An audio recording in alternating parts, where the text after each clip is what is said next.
It's a lot going on in these last days, man. And it's only gonna get harder and harder. It's gonna get stressful, more stressful, in these last days, right? But as long as you stay diligent, man, right? That's the most important thing. Staying diligent, right? So you can get the kingdom. You gotta do your part, man. Right? You gotta make your calling and election sure, right? You gotta make sure that you're in good deals with the Lord, man. Right? Making sure that you did everything that you could, right, to stay in this truth and stay consistent, diligent in doing the work of the Lord. Right? Right. So like in verse number 12, that ye be not slothful, right? You don't want to be lazy, right? You do not want to be lazy in this truth, right? And a lot of brothers and sisters that's been in this truth for, X amount of years, you know what happens when you become slothful, right? You know what happens when you become slothful, right? All manners of wickedness, all hell breaks loose, man, right? And now you trying to pick yourself up piece by piece, putting yourself back together, right? So that you could come back stronger, right? 10 times stronger for the Lord, man. That's Baruch chapter 4 and verse number 28. As it been seen unto us to go off from the Lord, roughly paraphrasing, we go 10 times harder, right? We go 10 times harder, right? But we don't want to be slothful in this thing, right? Slothfulness will get you killed, man. Slothfulness will get you destroyed, right? If you see somebody becoming slothful, you got to get on them, man. If you see yourself becoming slothful, you got to get on yourself, man. You got to kind of cut your own spirit, right? And how do you do that? A lot of the times, right, you might read some over in the scriptures and it cuts you to pieces. But you know another thing, you confess your fault to your brothers, and they'll rebuke you. They'll correct you. They'll cut that spirit up, man, right? And that's a righteous thing to do. Because that's how you show love towards another, man, right? You correct them. Make sure that they're walking on a path of righteousness. And you want to make sure that you're doing that. And a way of doing that is being diligent, man. Diligent in everything you did, everything that you do. Because think about it. When you first came into the truth, just think about it. When you first came into the truth, you was diligent in reading. You was diligent in coming to camp. You was diligent in turning on that TV, right? Not watching your series on Netflix, but you went on YouTube watching videos. You got to find your first love again, right? You got to become diligent again, right? Remember the times you prayed every day, right? Being diligent in prayer, fasted every week, man. Made sure you had to get your fast in. Remember those times, because it's about that time to get back to it. You have to get back to that time because times are getting hard, man. I know everybody heard about that DEI, man, right? He's all gonna make it harder and harder for Jake and you to get these jobs. He's gonna make it harder and harder that you can't even walk outside. Trump gonna implement martial law soon, right? A lot of you Israelites, right, gonna be on the run and or in prison or persecuted, man. Facts. And we're going to talk about some of that today. A lot of things are happening day by day. All right. Donald Trump sending people off to supermax prisons and not really caring if they come back or not. That is what's going on in the United States of America. Shalom, shalom, shalom. Yahweh Shemel Shah Brakatah. Kum Yasha'Allah. You know what I'm saying? All praise, honor to Yahweh Shem Mashiach Yahushai. I'm Kasadia. This is the Wednesday wake-up call. It is called Disclosure today. We're having a little bit of disclosure. Some of the things that the CIA has allowed the peasants to see, you know what I'm saying? And of course, it's around the end. So you already know that the Most High is really pushing this out, you know what I'm saying? So let's get to it. All right. Let's get to Genesis chapter 19, verse 25. Let me get my videos in order. First off, let me say Fair Use Act. Fair Use Act. This video is protected by the Fair Use Act. This is for educational purposes only, thus being protected by the Fair Use Act. All right, let's get it started. All right, this is the book of Genesis, chapter 19, verse 25. And he overthrew those cities and all the plain and all the inhabitants of the cities and that which was grew upon the land. So what we're talking about here is the Most High destroying Sodom and Gomorrah, right? Verse 26. But his wife looked back from behind him and she became a pillar of salt. And brothers have went over there and filmed what it looks like over there, the ground, the sulfur smell, nothing's able to be they can't grow anything. It's just this deserted, wasteland, pretty much a vast wasteland. And they have a spot where they think is Lot's wife. And she's sitting there, like she's turning around. It's like a real sculpture of a woman. It's really eerie, right? And it's rock solid. But when you think about salt, you think about just the grainy salt that you use, but over there, that salt, it looks like rocks, but it's really husky type of salt. And it's in the shape of a woman. Okay. Now, what happened recently? Not recently, but what was disclosed fairly recently?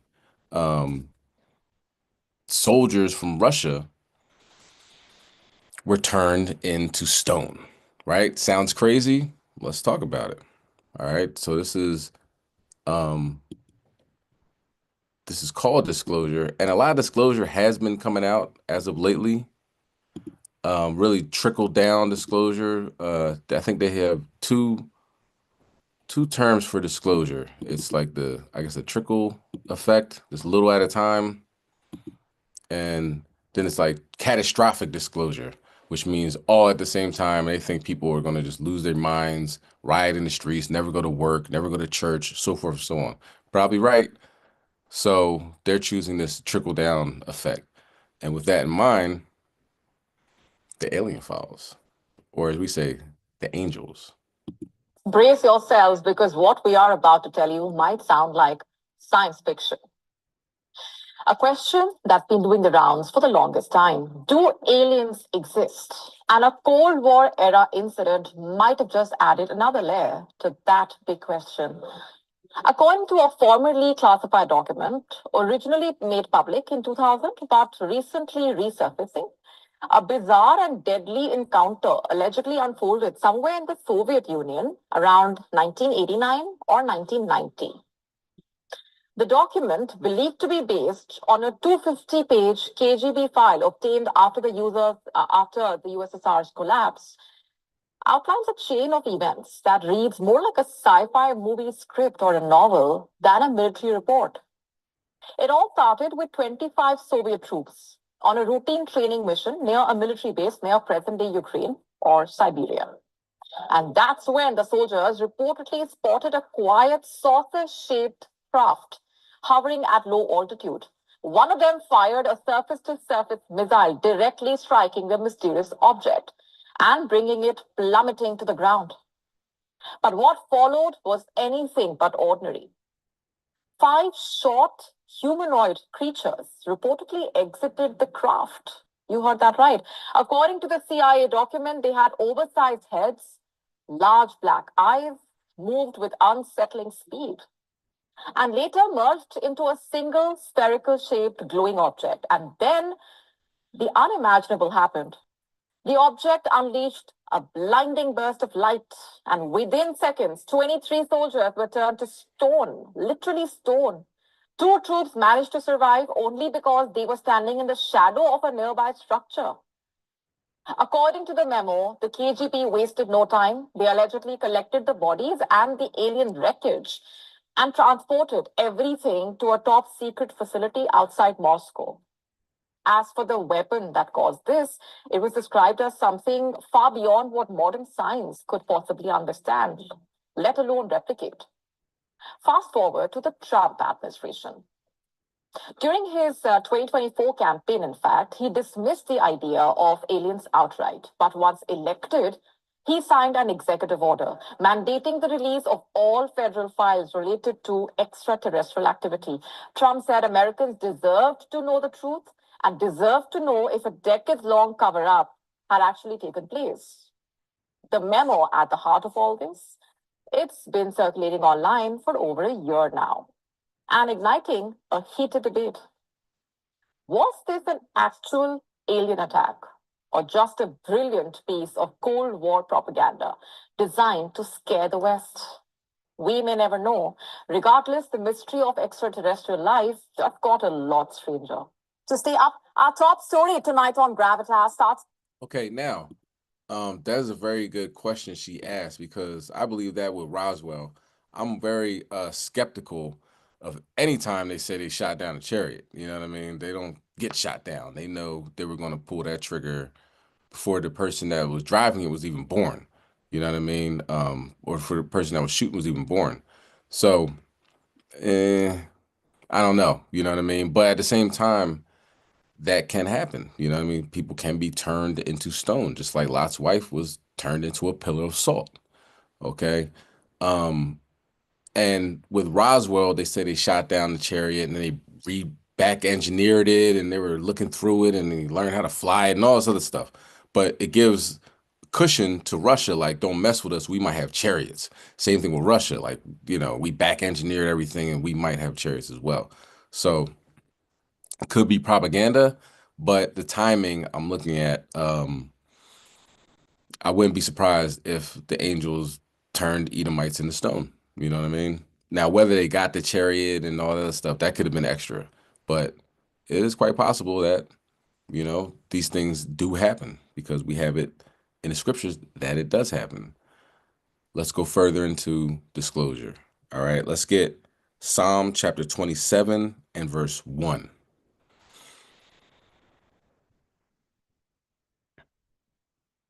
A lot of chariot sightings in these last days. You know, amazing close encounters that are happening every day. So this is legit. You know what I mean? Something, of course, is during Passover right now.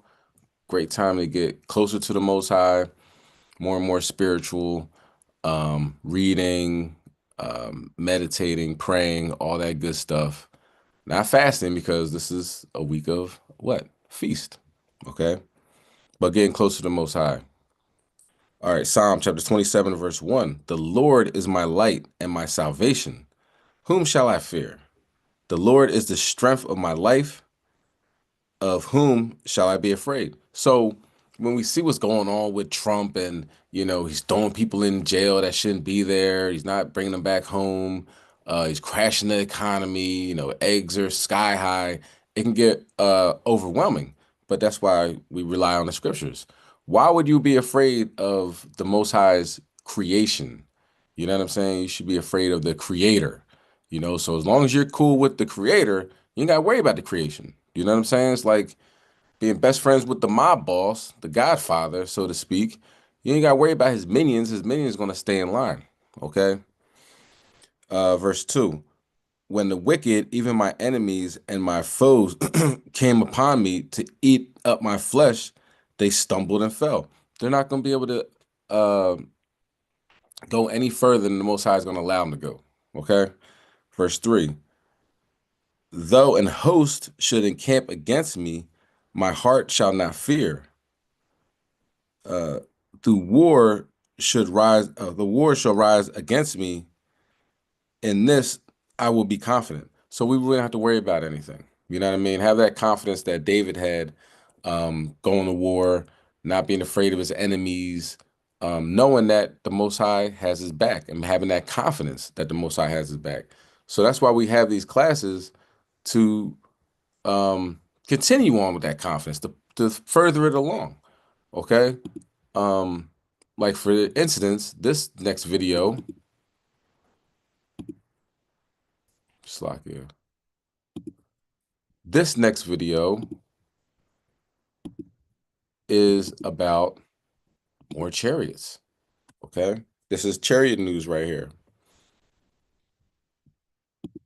Welcome back, and guess what? There is some brand new UAP video that just dropped, possibly shot from a Navy ship, once again, off the coast of Southern California, which for some reason, has been this very, very weird hotspot for all kinds of unidentified flying objects that don't seem to care that there are all kinds of Navy warships that are out there training. I mean, let's be realistic. This is not a foreign entity. If it was, they would control us. It's not China. It's not Russia. It's something else, and we need to address it. And we're not. And it's been a cover-up since Roswell.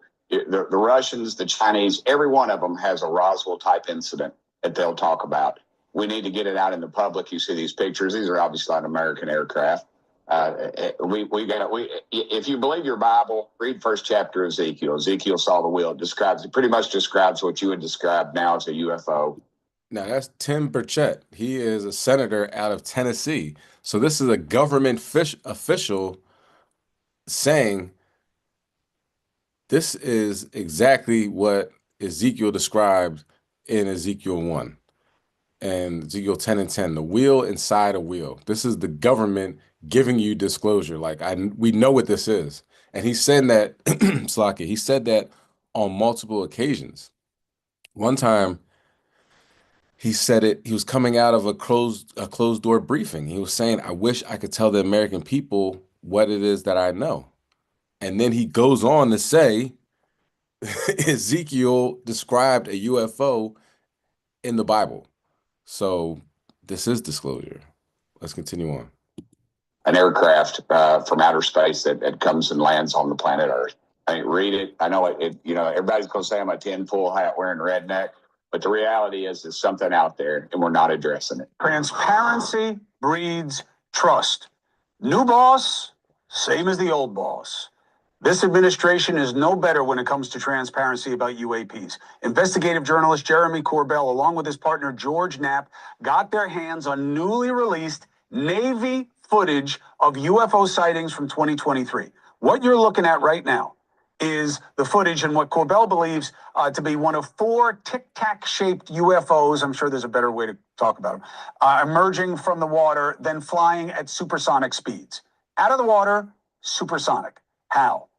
Corbell then spoke to an unnamed member of the Navy who witnessed these firsthand, said this.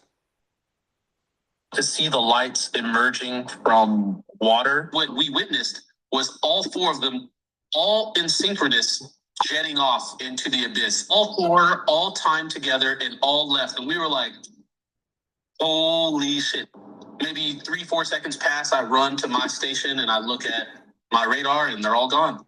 Now, quick refresh about why this area matters so much. 2004, we've all seen this video that was showing what was described by Navy pilots flying off the USS Nimitz as a white tic-tac that was zooming around in ways and speeds they just could not explain. In 2019, sailors on the USS Russell, again, off the coast of San Diego, seeing what they described in night vision goggles as upside down pyramids, and then brings us to today. This new infrared video just released by documentary filmmaker Jeremy Corbell showing what he says was an incident on the USS Jackson. It's one of these littoral ships, one of the highest tech ships that we have in our arsenal. And according to Corbell, Navy sailors were actively tracking one of 4 unknown objects observed going in and out of the water. No heat plumes, no exhaust, nothing.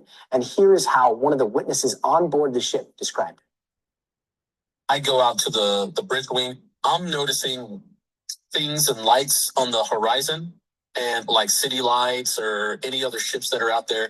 So seeing a light that is lifting up, you can see it. I know the difference between a light on the horizon coming up and a light coming out of the water.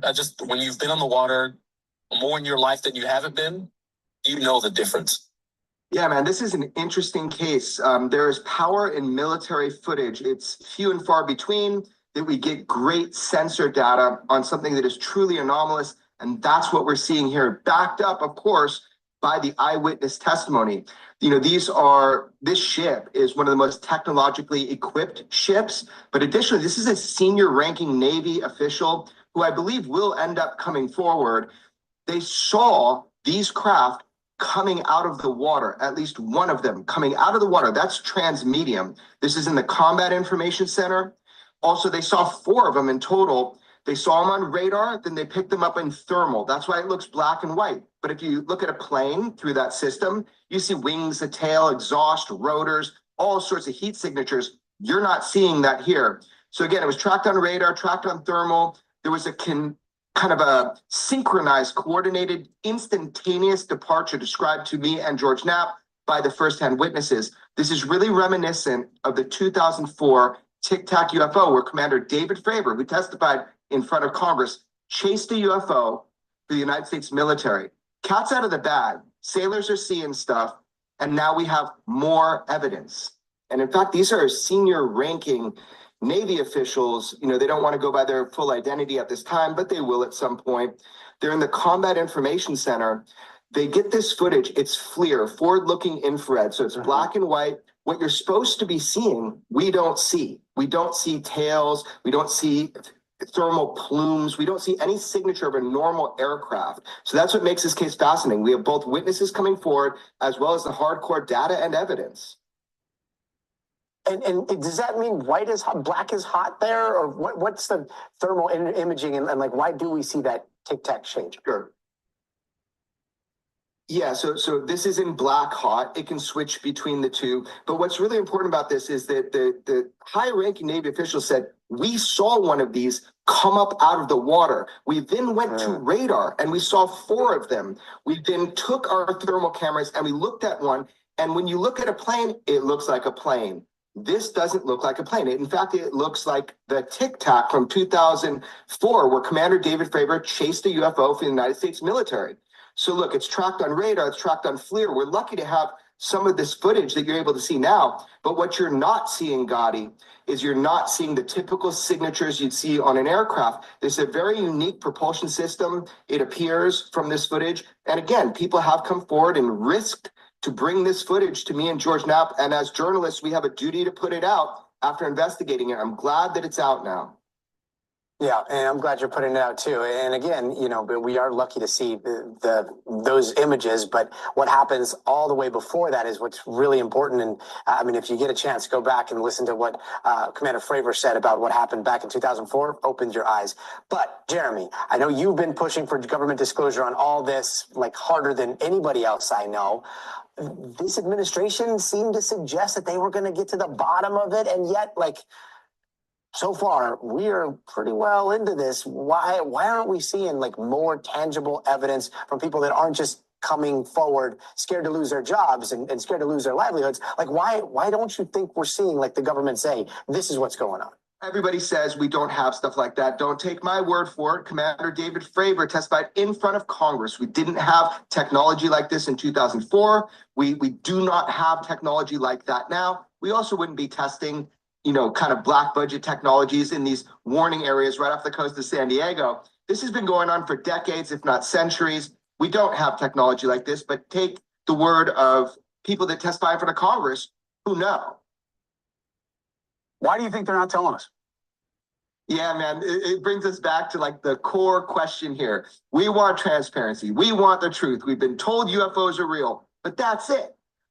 Congress has done their best so far. I am holding hope. If you remember this last hearing at Congress, I was able to bring in the Immaculate Constellation documents, and I actually brought the whistleblower himself in to speak with members of Congress. He didn't testify publicly for personal reasons so far, but we learned from his testimony that there are thousands of videos of high quality of UFOs, UAP that's been admitted to, the public hasn't seen. I'd sure like to see them. UFOs have been taboo for so long. It's now admitted that they're flying with impunity within our restricted airspace, and we have footage like this, military filmed UAP from a Navy warship in a critical area just off the coast of California. It's going to take time, but you got to be optimistic. You got to keep fighting, easy way or hard way, and this is going to come out. Yeah, I can't wait to know what is going off the coast of California here. I mean, this is a very weird hotspot. It is a very weird hotspot, and as we celebrated Passover, as we continue to celebrate Passover, a large earthquake happened in that area, same place he was talking about. Coincidence? Doubt it. Let's get 2nd Ezra 9, verse 2. He's asking, why won't the government tell us? Why would the government open their mouth to say there are black men riding around in those chariots? We told you it didn't exist for what, like 70 years. There's nothing we can do about it. They can go over our military installations. They can go over the White House, the Capitol. No, nothing can stop them. None of our drones and our laser guided systems can lock onto them because they have no heat signature. Why would America say that? That's just saying that we don't run this. You know what I mean? And for the most part, everybody that once it's like kind of understood that this is a fact. You know what I mean? Once it's, when I say kind of, I mean it doesn't have to be 100%, but once it's widely accepted that this is a fact, why would anybody pay taxes? These guys are still fighting these wars, these endless wars with all our tax dollars. Why would anybody still pay taxes to these people? It would be pointless, right? So that's one reason they don't tell you. Another reason, they know that there's nothing they can do about it anyway. You know what I mean? They read Obadiah. The elites know what time it is, okay? But the peasant Edomite that's walking around with 30 cents in his pocket, he's on a need-to-know basis, which means he doesn't need to know, okay? But eventually, a large majority are going to get it. All right, but let's get it. 2nd Ezra chapter 9 and verse 2. Then shalt thou understand that is the very same time wherein the highest will begin to visit the world which he made. And these drones that have been flying over New Jersey, nobody knows who they are, how they got here. They haven't stopped, by the way. Some reports said even more have come in New Jersey. So just because they don't talk about it doesn't mean it's not happening, right? Verse 3, therefore, when there shall be seen earthquakes and uproars of the people in the world, then shalt thou well understand that the Most High spake of these things from the days that were before thee, even from the beginning. So let's have some disclosure. God talked about this, all this, the prophecies that happened in the beginning, and it's happening now. We can see it clear as day, right? So they're saying, I think Fravor and all those jet pilots were watching they call UAPs now, so-called UFOs, the chariots over on the West Coast. And what happened on Monday?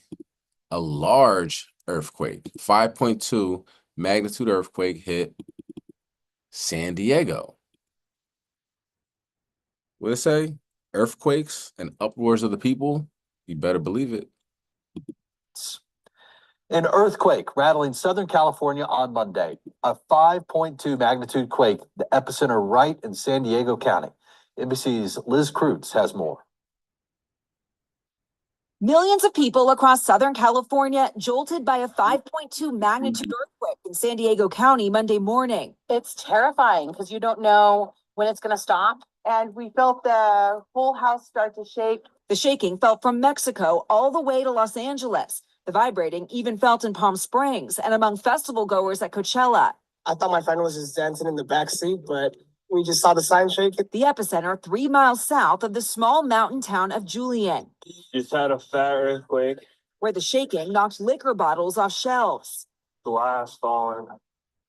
Whiskey, scotch, an assortment of different bottles. This video shows a woman grabbing her baby and running out of the house. At a local school, students taking cover under their desks along with their teacher. Safe with our head. Even animals reacting. Watch these elephants at the San Diego Zoo Safari Park. The herd forming an alert circle, with zoo officials describing it as the animals instinctively circling the younger elephants to protect them from threats. I was like, oh my gosh. What's going on? Was that an earthquake? The quake struck just after 10 a.m., prompting a rock slide on this highway. It seemed like the ground was moaning and like you had thunder underneath your feet. In this earthquake-prone region, a surprise rattling to kickstart the week. Compared to ones that I've been in before, I felt like this one was a little bit intense. Everybody has video now. I mean, so many different angles of that. Oh, absolutely. Yeah. I've never been in one, Right. but I hear it's terrifying. The first time you feel the earth move under your feet, we're so used to it being so stable. Sure. You feel it moving under your feet, you don't know what to do. You can just freak out. Even in California, where it's a fact of life, and you just, for it to come along like that. Yeah, some of them are used to it, but Right. not I. Not So, like, She-Saw was saying, it said moaning underneath her feet. And she said it felt like thunder. Thunder. Can you imagine, like, instead of thunder coming from the sky, it's coming from the ground? Yeah, so that's what just happened during Passover.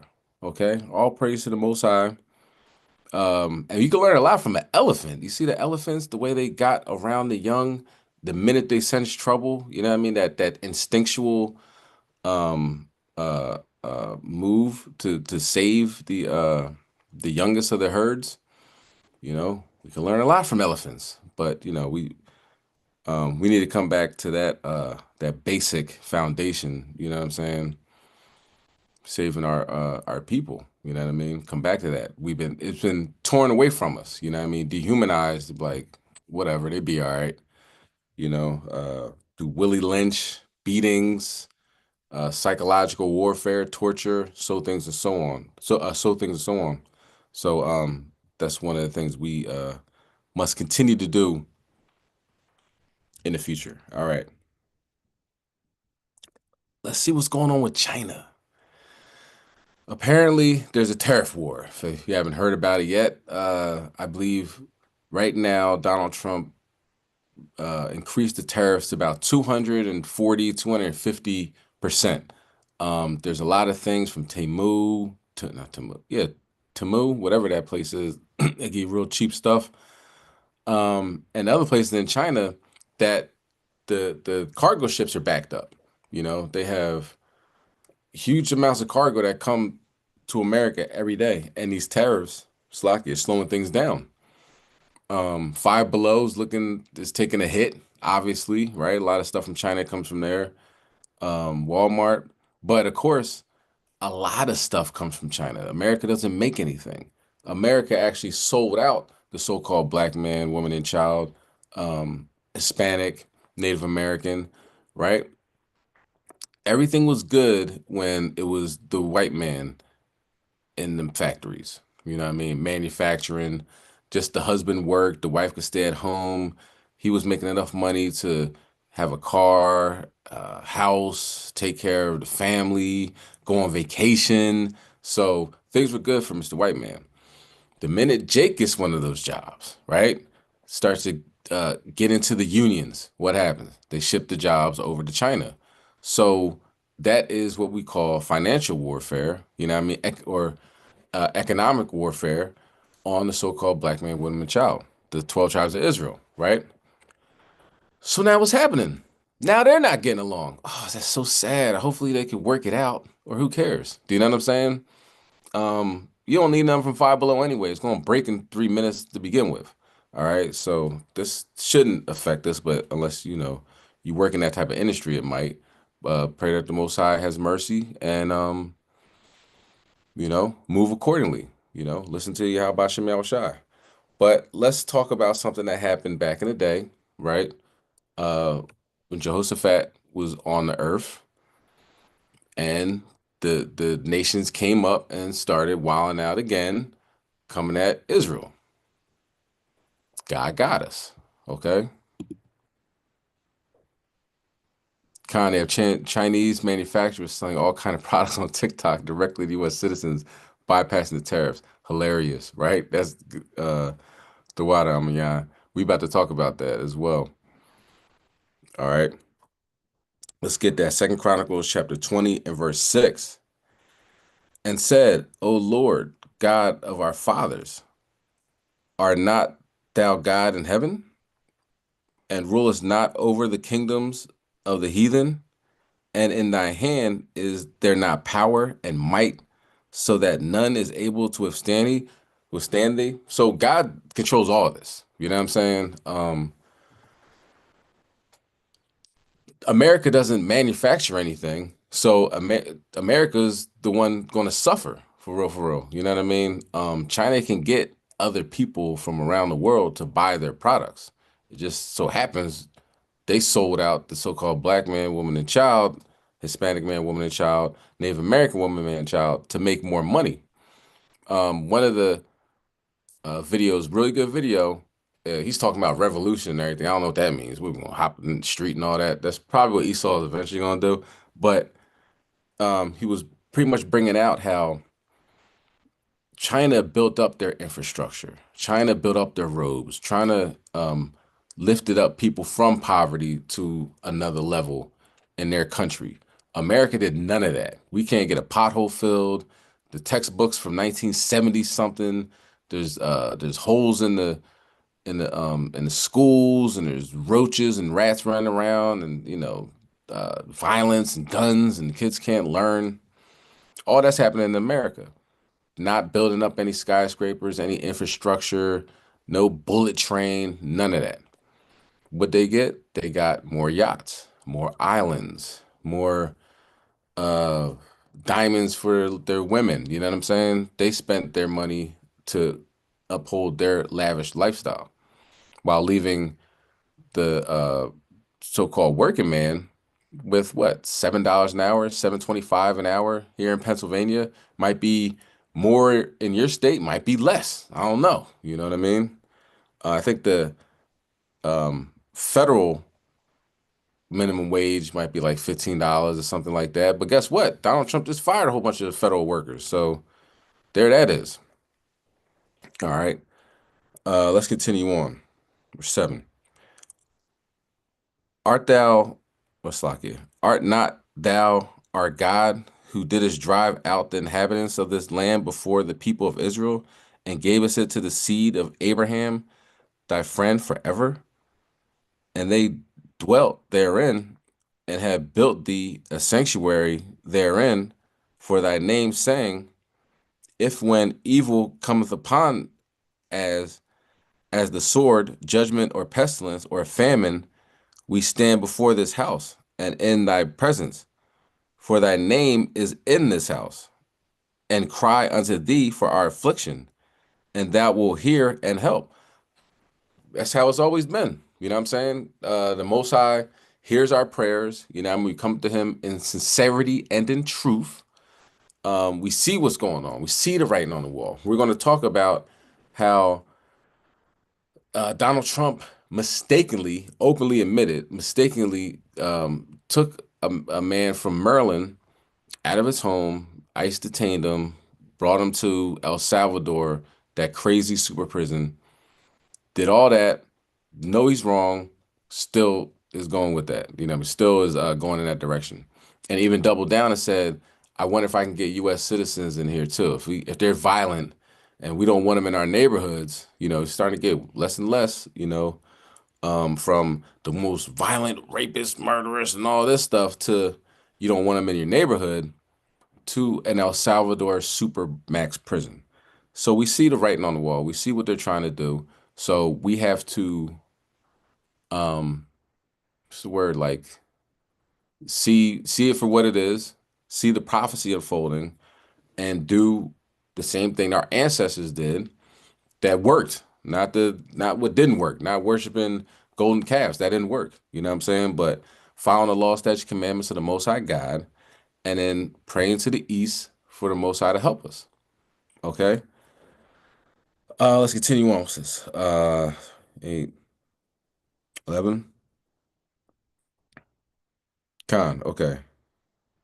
And now, behold, the children of Ammon and Moab and Mount Seir, these Asians and the whites, so-called so-called Asians and the whites, because they're Ammon and Moab, right? And Mount Seir is the Edomites, the so-called white man, whom thou wouldest not let Israel invade when they came out of the land of Egypt, but they turned from them and destroyed them not. So they wouldn't let us pass to get to our land, We ain't fight them, right? We ain't bother them. 12. Behold, I say, how they reward us to come to cast out of thy possession, which thou hast given us to inherit. So they always come together. But right now, the Most High is dividing them. And just like Amiyan was bringing out, they're still selling their product. You know what I mean? Because look how slick this devil is, right? So you get something, you get a Gucci bag or a Louis Vuitton bag, whatever. One of them designers, $1,700, $17,000, I don't know. You get one of them and it says made in China. It said, no, not Slovakia. It says made in France. It says made in Italy. You're like, oh, this is a designer. Look at this. Check me out, right? But in reality, it was made in China, shipped there, and they put the sticker in there that says made in China. I mean, Slovakia, that says made in France or made in Italy. Or they put the logo on it. You know what I mean? Like the Louis Vuitton LV on it, and boom, that's their level of manufacturing that they do. And that changes the bag from something that costs like $1,000 to something that costs $10,000. Well, it's all crumbling down now because China knows where the bodies are buried and they're giving up all the tea.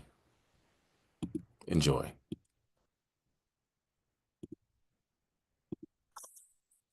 Once upon a time, luxury was made in Europe. France had Chanel, Italy had Gucci, the UK had Burberry. The West made these brands. The East made the knockoffs. That was how it worked. But today the picture is quite different. China manufactures a vast majority of luxury goods, sometimes legally, sometimes questionably, but always quietly. That's how it was until last week. But now, those Chinese factories are speaking up, and that too on TikTok. Do you recognize this style, this bag? Of course you do. For the past more than 30 years, we have been the OEM factory for most of the luxury brands around the world. Gucci, Prada, Coach, Louis Vuitton, you name it. But for this, I am not proud because we were only making our wages. The profit margin for the people who are actually making the bags are very low. The reason is quite clear. The US and China are fighting a trade war. Washington has imposed 245% in tariffs on China. So Beijing is hitting back, not just with reciprocal tariffs or restrictions, but also with a luxury expose. Who is producing high-quality accessories products for luxury brands like Chanel, Estée Lauder, L'Oreal? You're saying you're the supplier behind all these beauty accessories for those big luxury brands? L'Oreal, MAC, Dior, Bobbi Brown, and even Rosewood Hotel.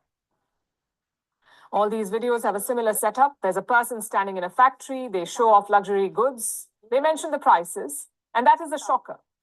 I guess everyone knew that luxury goods were overpriced. Always sale price. But the markup and the way it is being presented has caught people's attention. Take a Birkin bag, for example. We told you about this yesterday. A video claims that a bag is made in China for $1,400, all things included. And how much does Hermes sell it for? $38,000. That's a markup of over 2,600%. 2,600% markup. To sum those up, the total cost will be $1,400 USD for one Birkin out of factory. But why Hermes will charge you $38,000 USD for one bag? That's because more than 90% of the price is paid for its logo. But if you do not care about the logo, you just want the same quality, same material, you can just buy from us. Because for our bags, we use exactly the same material, same leather, same hardware, same edge oil. Imagine that. For years, luxury brands have carefully curated a fantasy, part heritage, part exclusivity, and a whole lot of gloss. A handbag from Hermes is not just a bag, it's a passport into an elite club of wealth. A $100 pair of Lululemon leggings is not just another set of pants, it's doing yoga in style. But China is now breaking this illusion one video at a time. It is appealing to Western customers directly with one message. Buy that Birkin, but buy it directly from the source. You will not get the Hermes logo, but at least it will be $37,000 cheaper. So what is Beijing hoping to achieve with this? And more importantly, should you buy these products? Is a $1,400 Birkin Too good to be true. First things first, this is China we're talking about, so take all of this with a pinch of salt, maybe the whole shaker. The videos may just be propaganda supported by state-backed actors with ring lights. The bags may be knockoffs. After all, China is the world's biggest counterfeit producer. It makes 86% of the world's fakes and copies, 86%. So it could be a very high-quality dupe. But Beijing's aim here is not to sell these products. It is to undermine Western luxury. You see, luxury brands have spent decades spinning tales, Tuscan leather artisans, French ateliers lit by candlelight, bags stitched by hand. But behind all of this lies a very pragmatic reality, the reality of globalized manufacturing. The bag may say made in Italy, but it's quite possible that only the clasp was attached in Italy. The rest of the bag was made in China. That's a very real possibility. So what these videos do is shatter that image of luxury. And not just that, they're also trying to kill two birds with one stone. They're taking on Western brands, and they're also stirring economic nationalism in China. For years, made in China was seen as cheap. These videos are rebranding it as luxurious. They aim to show China as a producer of quality, not just quantity. So should you buy them? Well, it is an expensive gamble. You may end up with a real thing, or you may end up with a costly counterfeit, and chances are you won't be able to tell the difference. Also, it depends on what you're really looking for. Are you looking for authenticity? Are you looking for quality? Or do you just want the brand logo? Because let's face it, a Birkin is never just a bag. When you pay $38,000 for any bag, you're not really paying for the stitches or the leather, you're paying for the story.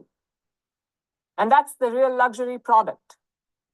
China is not just challenging the product, it is challenging that illusion. And if that myth falls apart, what are we really paying for? The West sold the world a dream, and now China has turned on the lights. Greeting you with aloha and namaste. Okay, so funny story, right? Well, I say let's get Jeremiah 30, verse 7. It was this video on YouTube. It was a person that goes into like abandoned buildings, and one place he was going into was an abandoned mansion. It was a $10 million mansion, right? The husband was a doctor. He and his son died in a plane crash, and like a month before they died, their insurance lapsed, or something to that effect. So when he died, there was no money, right? So pretty much the wife had to abandon the house, couldn't afford the mortgage. So the guy went in there, and these Hermes bags, those boxes to the ceiling almost, right? And people went in the house and they looted and they stole stuff that, the son had every type of Nike you can ever imagine. Just a whole bunch of stuff, you know what I mean? But it didn't matter.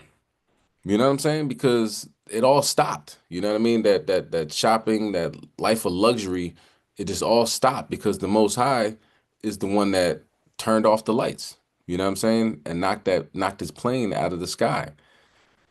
So you think about the amount of money that was put into all the luxury items, and they were just left behind. It wasn't important. Think about the Palisades fire. People had to pack everything within a matter of minutes to evacuate to get out alive. And then when they got to the highway, they couldn't even go any further. They had to get out of the car and run. So maybe they were running with their Hermes bags or Gucci bags or whatever like that, and just falling and tripping over this amount of luxury. And come to find out, they're made in China. Damn near knockoffs. You know what I'm saying? The knockoffs in China, they can't put the actual name of the product on there without getting sued, and to sell it legally for the most part. In America, they sell it anywhere they want, but if they're selling it outside of China, then the American copyright infringement, whatever, can arrest them, right? Not copyright, but you know what I mean. Trademark. So come to find out, all that stuff is made in China. It costs nothing. You know what I'm saying? That Berkey bag that people have a price tag of 38,000 showing it off on social media. Look how much money I have, because the Berkey bag that costs more money than some people make a year. You know what I'm saying? But come to find out, it actually costs $1,600 or something like that to make in China. America's collapsing. That's what I say. You know what I'm saying? If now you see somebody wearing all Gucci, they're like, you know, why would you spend that much money on that? It makes no sense. Okay. Can y'all hear me in Clubhouse? Sorry, I was getting a bad connection. Okay, Khan, all praises. The water. All right. Where are we at? Okay, now let's talk about Jacob's trouble, because it's getting bad. You know what I mean? All right, Jeremiah 30:7. Alas, for that day is great, so that none is like it.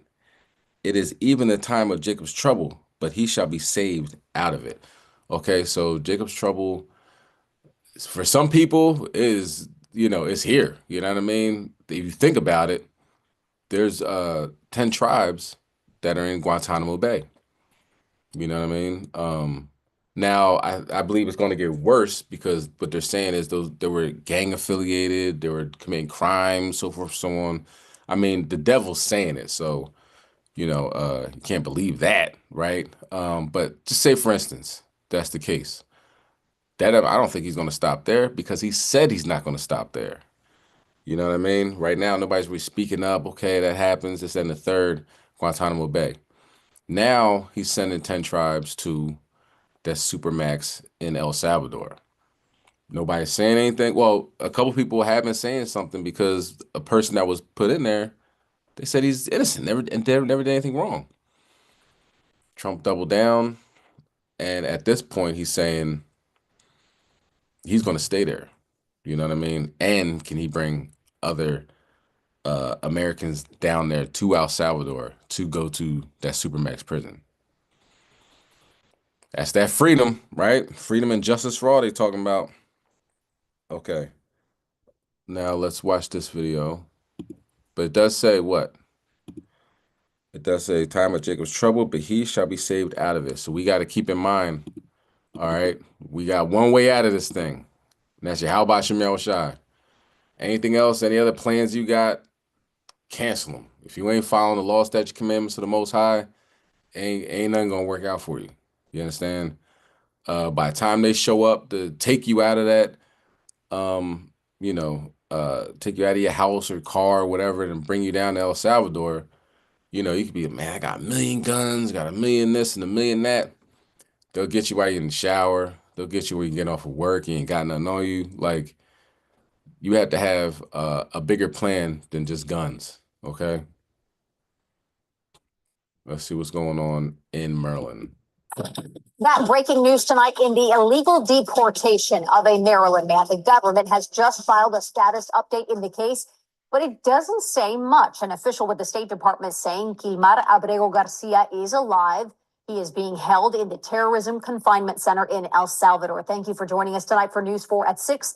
I'm Erica Gonzalez. Tonight's update is part of a daily status requirement that was ordered by a federal judge in the state of Maryland. The document was filed by a senior official with the State Department just after 5 o'clock tonight.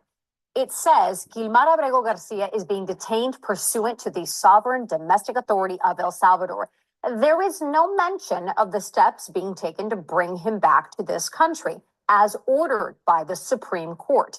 Judge Paula Sini said that she wanted status updates filed today, tomorrow, and Monday.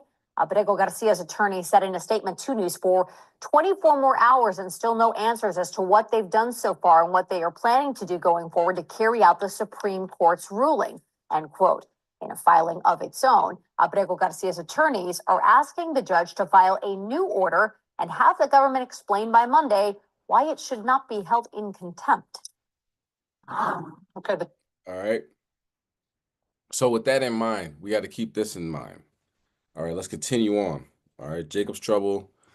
People are getting thrown, and that's a terrible place. It's not like a regular Supermax.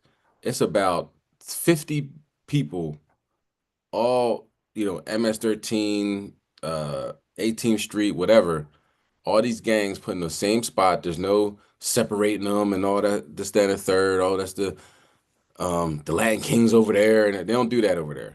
You're going in there. If you have a problem, you're gonna get shot. All their guards have guns. They don't have batons and pepper spray. You know what I'm saying? They might, but you see them walking around with large rifles. Okay, and it seems like I'm not in there all the time. Just seeing what I've seen on the camera. It seems like they kind of are calmed down a little bit because they know there's no problem with them getting shot. You know what I'm saying? With them getting shot and just putting an incinerator somewhere. Nobody's going to care about them. You know what I mean? For the most part.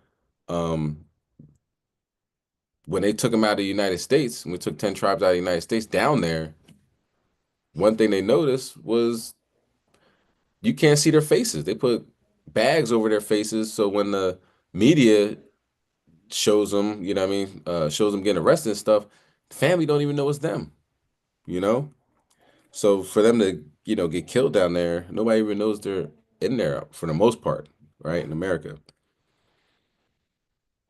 Let's get verse 8.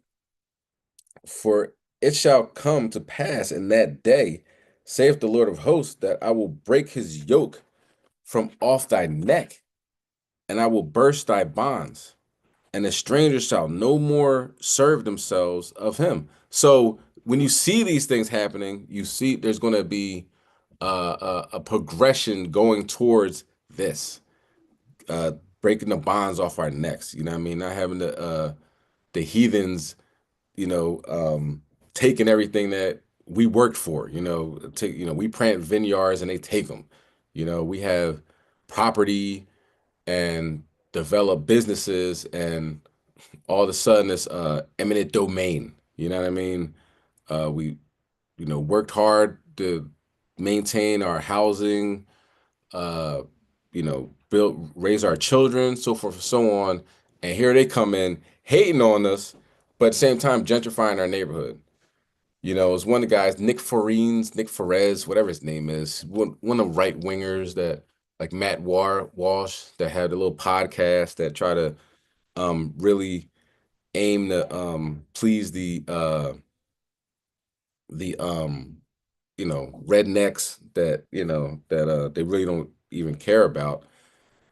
He says, "Oh, I don't know why we don't want to be around you blacks. We're the problem in America. Get away from us." But here you are gentrifying every city and state in America right now. You know what I'm saying? Like, this is a hypocritical demon child. You know what I mean? These devils, what they do, they lie every time they open their mouth. Okay. So, Salaki, let me continue on with the good word. All right, the Most High is going to save us. That's what it comes down to. The Most High is going to save us. Verse 9.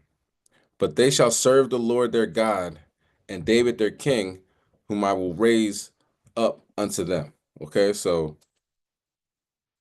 it's going to be some mighty men walking on this earth. You know what I'm talking about? That's one reason you should treat each other well, because you never know who you're talking to. Hebrews 13 talks about you don't know if you're talking to an angel, right? But then on top of that, that's bad enough. You could be talking crazy to an angel. Also could be Abraham, Nehemiah, the prophets of old are going to be back on the earth. Okay. So along with King David and of course Yahushua. All right, let's continue now with this. This is crazy, right? This is, well, it's not crazy. We know it's going to happen. It's prophecy, but it's crazy to actually hear it. Like, the Most High is a mastermind. He put this moron, Donald Trump, on a hot mic, and he ends up saying, he's spilling the beans. He's saying, you need to build more than prisons. I'm going to send the Americans down there. Verbatim, that's almost what he said. Okay, but let's put it on, and you can listen to it for yourself. The tape is a little hard to hear, but if you listen closely, you can just make out what the president is saying as he enters the Oval Office today with the president of El Salvador. Homegrown's next. The homegrown's built. You got to build about 5 more places. Yeah, that's fair. All right. Laughter all around. That was Donald Trump today talking to the president of El Salvador, a man who calls himself the world's coolest dictator. And you could hear there what sounded like Trump promising that he's about to send to a prison in El Salvador the quote, homegrowns, meaning U.S. citizens. He says homegrowns are next. You're going to need to build about 5 new places. The Trump administration has flown hundreds of non-U.S. citizens to this foreign prison in El Salvador already, including 10 more that they flew there this weekend. Even though the U.S. government has sent these people to this prison, the Trump administration says they have no protection under U.S. law there, that this facility doesn't answer to U.S. courts. The people sent there are just gone. They're sent into that prison maybe forever with no way to be heard, no way to contest whatever the designation was that got the U.S. government to send them there. Certainly no way to get out, ever. Are homegrowns really next? Would the American president send American citizens to indefinite, totally lawless, apparently permanent imprisonment in El Salvador as well? Is he open to that? Apparently, yes, he is. If it's a homegrown criminal, I have no problem. Now, we're studying the laws right now. Pam is studying. If we can do that, that's good. And if we can do that, that's good. Pam, meaning Pam Bondi, the Attorney General. So he wants to send American citizens to foreign prisons where U.S. legal protections don't apply at all, where people can be held for the rest of their lives without ever having a day in court or any sort of process. He says Attorney General Pam Bondi is, quote, studying the laws right now to see if he really could do it because he'd love to do it. It was only last week on Thursday when the Supreme Court ruled unanimously 9-0 in favor of a man named Kilmar Abrego Garcia. He's a legal resident. He's a Maryland father. The Trump administration admits they sent him to that prison in El Salvador by mistake. The Supreme Court effectively ordered the Trump administration to facilitate this man's return to the U.S. from that El Salvadoran prison without explicitly defining what that would look like. The Trump administration has insisted that they can't return him, and they don't intend to. They said that the man's fate is up to the president of El Salvador for some reason. Today in the Oval Office, it was a reporter who finally asked El Salvador's president if he would please return this man to the United States. The El Salvadoran president called the question, quote, preposterous. Of course he would. So we have here a constitutional nightmare, a legal nightmare, obviously a moral nightmare. Cheryl Eiffel is the former president of the NAACP Legal Defense Fund. She has been sounding the alarm about this. She has argued that Trump will start testing constitutional limits by trying to deport U.S. citizens from American prisons to places like El Salvador, and that Americans, in order to stop that slippery slope where it is, must take on the challenge of caring about and standing up for U.S. prisoners. So, for everybody in Clubhouse, can't see this, but for everybody on YouTube and Zoom, look at that. Look how they're sitting 2 next to each other. You barely have any space. That's where they sleep. So how do you sleep there? How do you put a bunch of people? It doesn't even matter that they're criminals, you know what I'm saying? But how do you put anybody in that close proximity, expect them not to tear each other's heads off? You know what I mean? 2 bathrooms, 2 open bathrooms for all those men in there. And that's just one cell. Yeah, that place is crazy. Quote, many of us have been working on how to legally head off this nightmare, but public outcry and support will be essential. Are you ready to march for the most despised members of our society? Will you call your representatives about those who are imprisoned? If you can't feel for them or their families. Remember that this is just a stage in a plan that will land ultimately at our own doorsteps. Every one of us deemed inconvenient by this administration will be under threat. And every time Trump is successful, he grows more emboldened and more convinced that nothing can stop him. Joining us now is Sherrilyn Ifill. She's the Vernon E. Jordan Jr. Distinguished Chair in Civil Rights at Howard Law School. Ms. Ifill, it's been too long. Thank you so much for being here tonight. It's an honor to have you with us.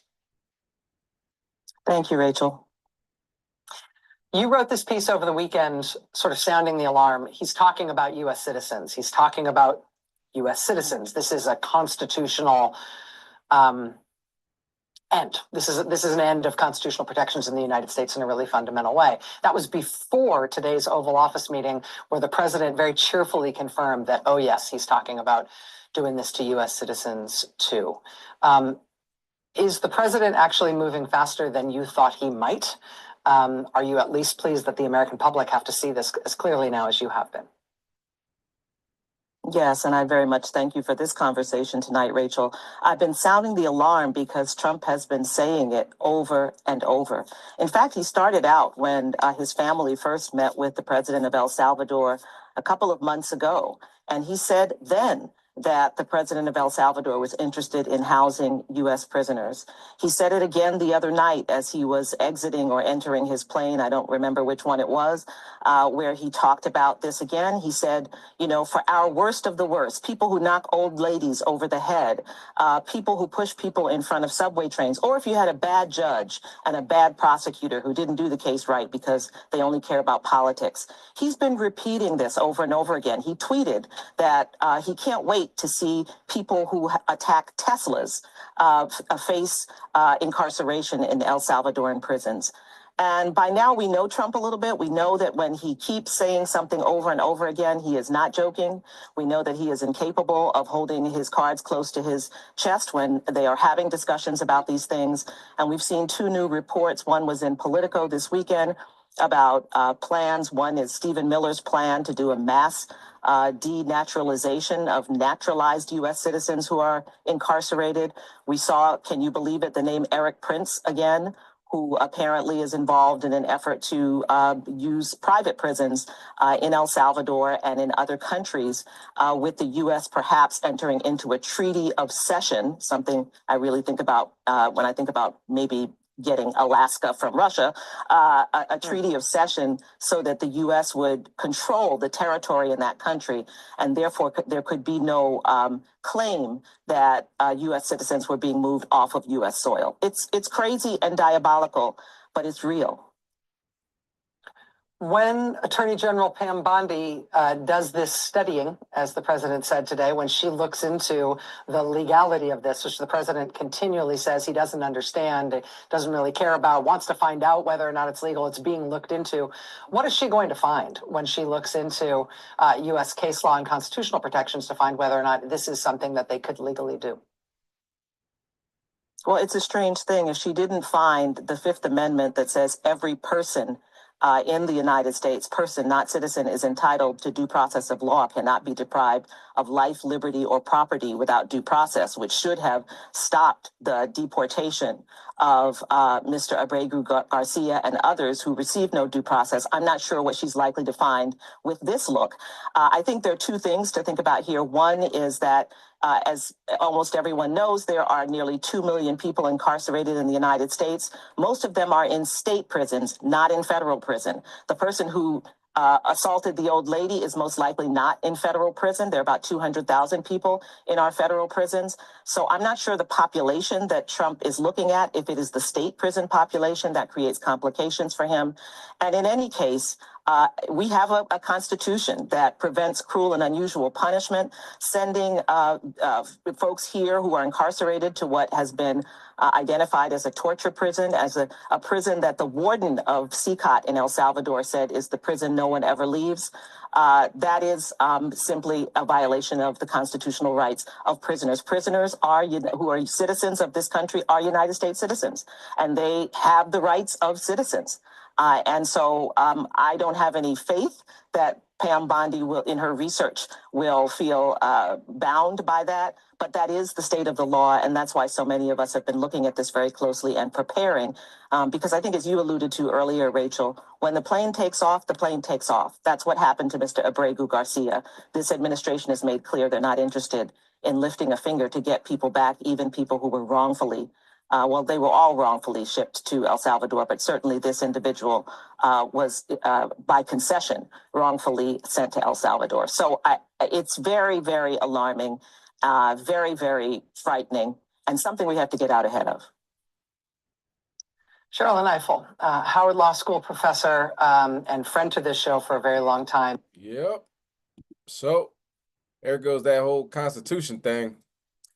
Ripped to shreds. Obama did it, Biden did it, and of course, Trump is and Trump did it when he was, when he was in his first election. That's why when he came out, he had all the legal troubles because he wasn't listening to none of the judges while he was president.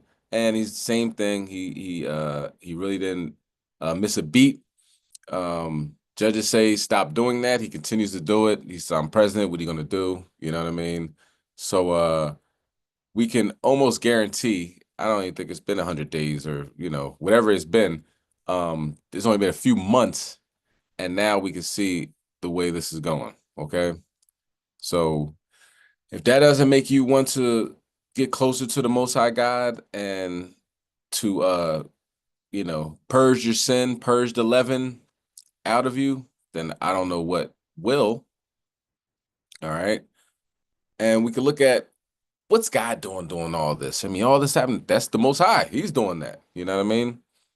So, let's just stay focused, okay? He's allowing this to happen, bringing down America.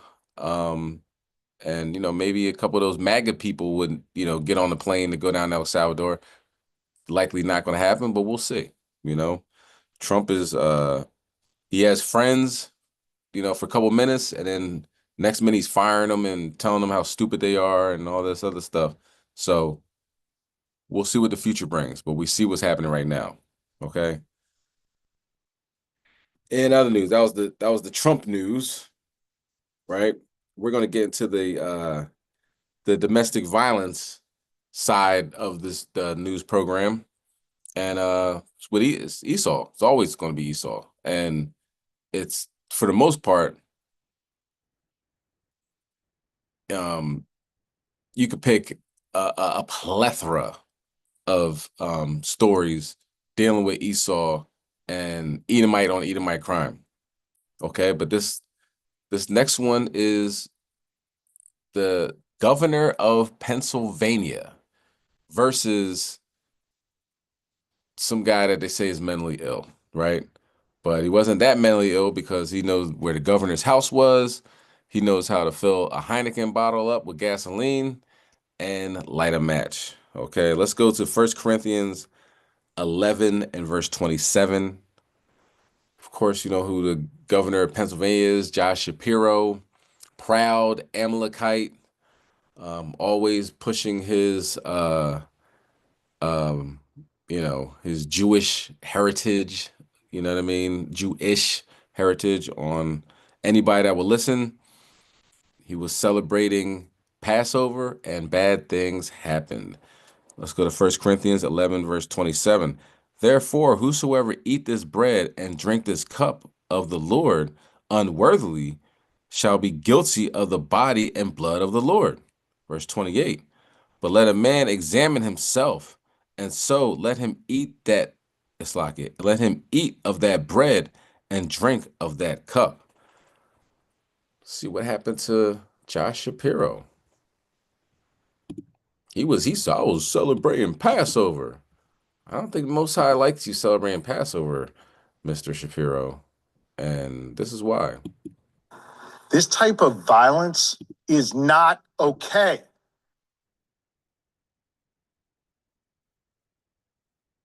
This kind of violence is becoming far too common in our society. And I don't give a damn if it's coming from one particular side or the other, directed at one particular party or another, or one particular person or another. It is not okay. And it has to stop. Looks like he was about to cry. For those on the Clubhouse, it reads, Pennsylvania Governor Josh Shapiro has spoken out about the arson attack on the residence he and his family fled. They had to get out of that house in haste. You know what I'm saying? At 2 in the morning or something like that. Because I'm assuming Esau was drunk because he put the gasoline in a Heineken bottle, but I could be wrong. He could have ran out of his Heineken bottles and said, enough's enough. Because he is, I guess, a right winger, this guy is described as, and this right winger was not making enough money. And that's the problem. You know what I'm saying? They're used to a certain type of lifestyle, and the minute that, it has to, get cutbacks, Esau don't go good with that. Esau is known to take a long walk off the plank, you know what I'm saying, on the bridge. A long walk off a short plank, you know what I mean, when things get rough. But if you could see this picture, it's pretty bad, you know what I mean? Got the fire and windows, blowing out or whatever. Let's continue.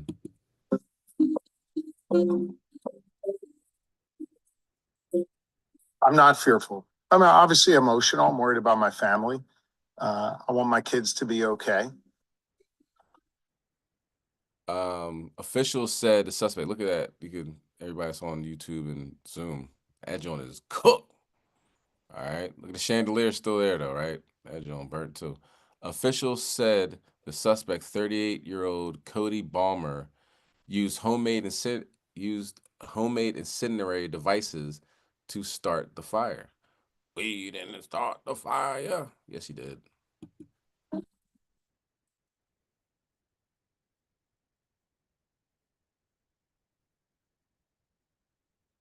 The family were awakened by Pennsylvania State Police banging on their door around 2 a.m., Shapiro said.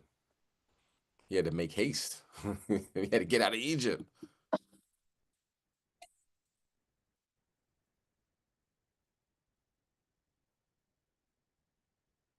When we were in the state dining room last night, gathered with the community and family and friends, we told the story of Passover. And it's a story of going from bondage, from slavery into freedom. I think it's an important story, both literally and figuratively, to tell. And I refuse to be trapped by the bondage that someone attempts to put on me by attacking us as they did here last night. I refuse to let anyone who had evil intentions like that stop me from doing the work that I love, stop me from being a leader of this Commonwealth and looking out for all Pennsylvanians. I will not be deterred in my work, and I will not be afraid to do that work. Balmer was arrested and could be charged with attempted murder, terrorism, authorities said. Let's continue on with 1 Corinthians. We say he's eating Passover, right? We eating Passover? You had the Passover lamb? Messing up, Amalek. All right, 1 Corinthians 11 and verse 29. For he that eateth and drinketh unworthily eateth and drinketh damnation to himself, not discerning the Lord's body. So his house is cooked. See how Most High mocked him, had him get up and make haste out of his house like he was a real Jew, but instead had another Edomite throw a Molotov cocktail in his house, broke in his house, and got away too. That's another thing. He was able to break into the governor's house, light on fire, and get away. The only reason he got caught because he told an ex-girlfriend or something like that, and she told the police. But it wasn't Jake, it wasn't one of us. It was your own people. You know what I mean? So all praise to the Most High. What a Passover treat. You know what I'm saying? Because I can't stand him. He's real smog. He's done nothing for Pennsylvania. He's done nothing for Philadelphia. Philadelphia still continues to have incarceration rate higher than a lot of places, higher than a lot of cities in the country. And of course, what they do is you arrest Jake. You know what I'm saying? Maybe Jake has a legal gun. Maybe he doesn't. You know what I'm saying? There's been plenty of times where cops go into the evidence locker, take out an illegal gun, plant it on a brother, and if he is on parole or anything, if he's not on parole, he's still going like a mandatory amount of time in jail, in prison rather, and they ship him around the state. You know, Philadelphia has a lot of it's modern day slavery. You know what I mean? They ship them to the newest facility. They're not building schools; they're building prisons. So you ship them to the latest facility. Costs money, tax dollars to house them. So of course, what's that? That's getting money off of the 13th Amendment, which is still slavery. He hasn't made any attempt to change that. Doesn't want to make an attempt to change that. Doesn't want to make an attempt to get clean drinking water instead of that fluoridated Xanax trash that we have here. You know what I mean? So what happened? The Most High tore his behind up during Passover. All praise the Most High. Hopefully he keeps it going. Let's go to Exodus chapter 17, verse 16. And he said, because the Lord have sworn that the Lord will have war with Amalek from generation to generation. This is God's will. This is what the Most High does. He says he's going to have war with them from generation to generation. We look at these weird looking Amalekites and realize, man, this guy, he's in my spot. Everybody thinks he's the real Jew. You know what I mean? So Most High, leading us to jealousy, right? Provoking us to jealousy. And it looks like they're done with him now. Most High willing, he's done with these people. And Iran can drop a nuke on Israel over there, and these Amalekites can continue to feel the wrath of Yahweh Shem Yahushai wherever they rest their head. All right, let's finish this video out.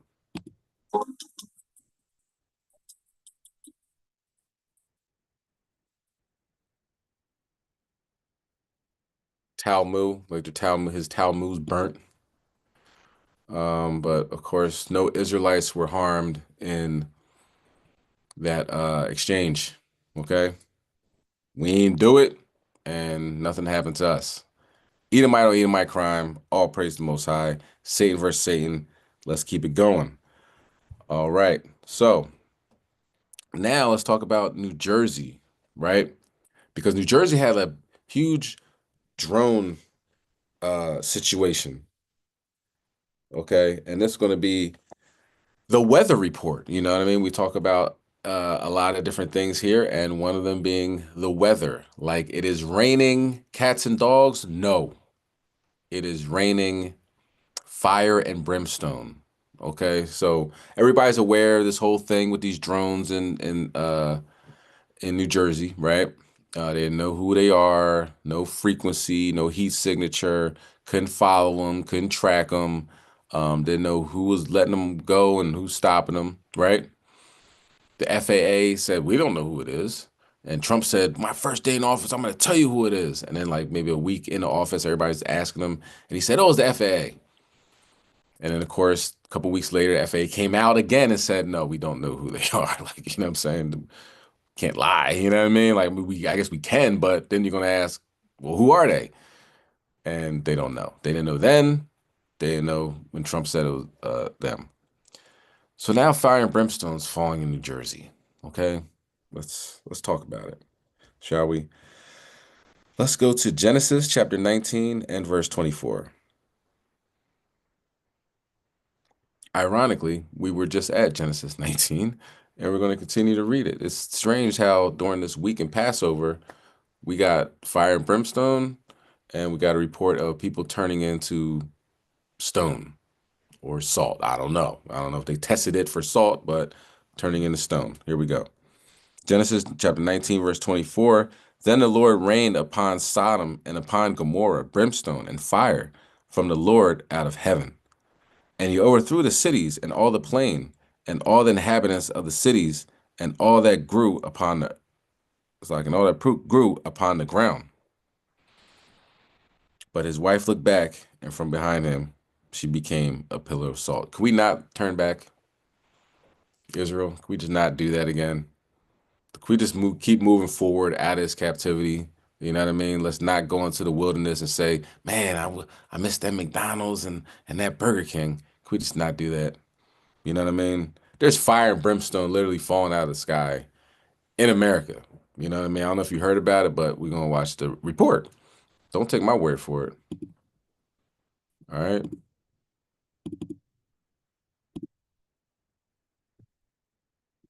Well, now to the mysterious object that fell from the sky and then damaged an auto repair shop in South Jersey. It left a hole in the roof at SNL Automotive. The shop's owner thinks the object may have come from space. Action News reporter Jessica Cartalia is live at the shop in Magnolia, where this is the talk of the town. Jess? Yeah, Christy, everybody's talking about this. So the owner of the automotive shop came in here. He said things felt a little bit chilly. Something didn't feel right. He walked all the way over here and then he looked up and you won't believe what he saw next. In the small town of Magnolia in South Jersey, there's a lot of talk about this.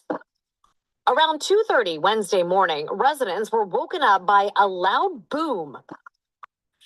When Sebastian Leonardo arrived at his auto body shop in Atlantic Avenue later that morning, That's when I looked up and I saw the giant hole up there in the ceiling. when employees climbed up to look at the damage to the roof and ceiling, they saw where the unidentified object made impact. A sizable dent in a thick steel gauge box.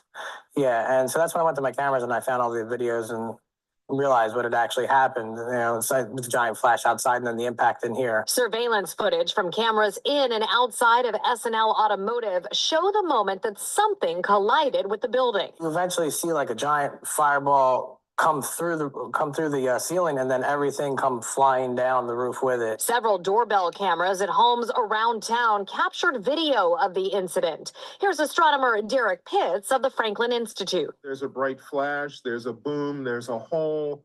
And, you know, that's 3 out of 4 things. If we had one more thing, like an item that we could identify as being extraterrestrial, then we might say it's something from space. It was really loud. Magnolia resident Denise Carreco says it was enough to wake her. Neighbors were on edge. The sky, the big bright light, and then the big bang. It was big.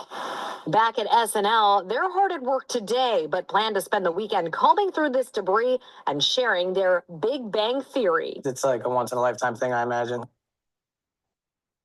And guys, this is that debris that we're talking about. They have quite a bit to go through. Meanwhile, people keep hearing about the story and uploading more and more videos onto the Magnolia Facebook page. We're live tonight in Camden County. Jessica Cartalia, Channel 6, Action News. Yep. The only Magnolia we acknowledge would be the Cash Money Records taking over for the 9, 9, and 2G Magnolia projects right down there.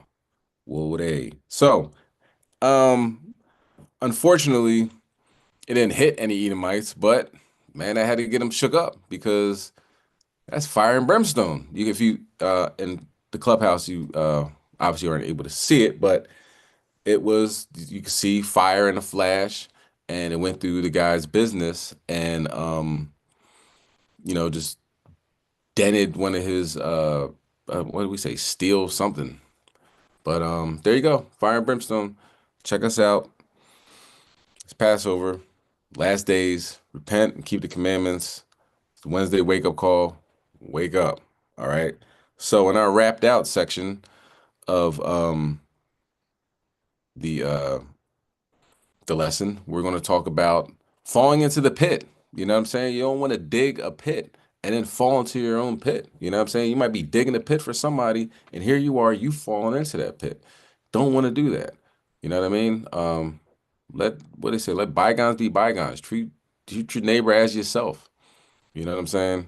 But this is a symbolic story about falling into the pit, okay? Because people literally fell into a pit. Proverbs chapter 28, verse 9. Let's get that. All right, you got Trump taking people out of their homes and bringing them to El Salvador and knowing it's wrong and then saying, I don't care. You know, you got fire and brimstone, you got earthquakes in diverse places. This is, we're in that time period. Trust and believe. We're in that time period. All right, Proverbs chapter 29, Slakia, 28, verse 9. He that turneth away his ear from hearing the law, even his prayer shall be an abomination. Verse 10, whoso causeth the righteous to go astray in an evil way, he shall fall himself into his own pit. But the upright shall have good things in possession. Okay, so watch this next video. I don't want to give it away, but somebody falls into a pit. Actually, a lot of people fell into a pit. Let's go. I think that they should apologize. This morning, a family in Pennsylvania outraged after this grave mistake at their loved one's burial.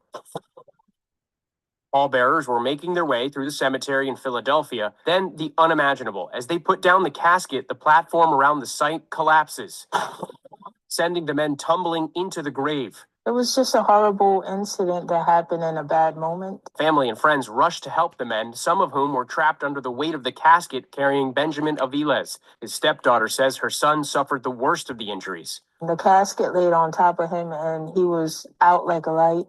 His face was in the mud. They all got injured. They got hand and leg and back injuries. We were just covered in mud. Aviles was eventually laid to rest, but the family wants an apology and a refund for what they say were subpar conditions at the burial site.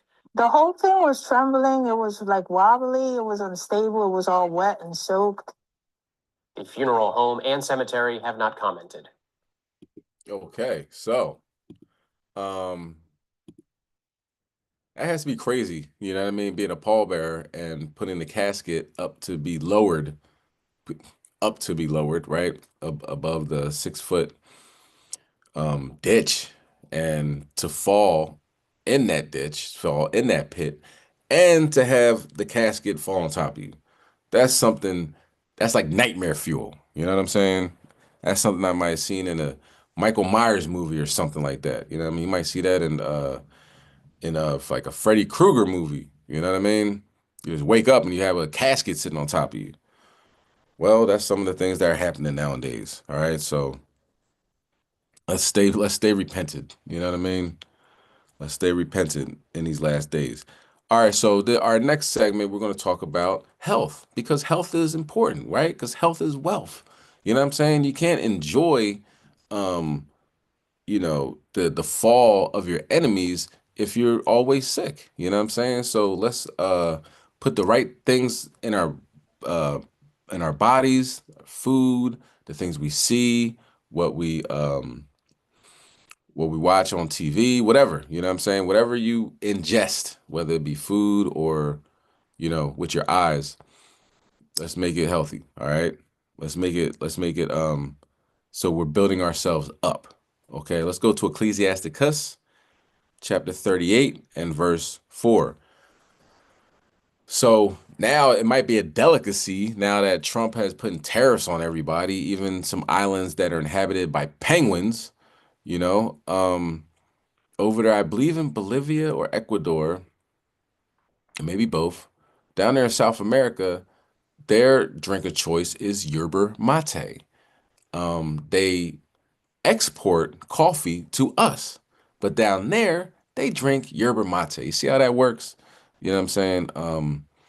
You know, the coffee, it makes you fidgety. You get all hype for a little bit and then you crash. You know what I mean? You have coffee in the morning, by the afternoon, you're like, oh man, I'm so messed up. I'm tired. You know, I'm dragging right now, right? But with yerba mate is a healthy alternative. It's a tea. You can put a cinnamon stick in there with some honey. Tastes delicious. Okay, and it will sustain you. It has like an even out, more of an even keel of energy. They call it. Don't let the name fool you, because you know, nobody likes V8, right? I mean, don't get me wrong. I'll drink it because it is healthy, but V8's kind of like, not the most delicious drink in the world. but it's called the V8 of tea. So it has all the vitamins and minerals your body needs, and you know what I'm saying? All that good stuff. Okay. And let's look at some of the benefits, how to um how to prepare it, so forth and so on. But also, might be something you want to look into. You know what I mean? Look into for your, morning pick me up. All right. Let's play this. Yerba mate. Mate tea benefits and tradition.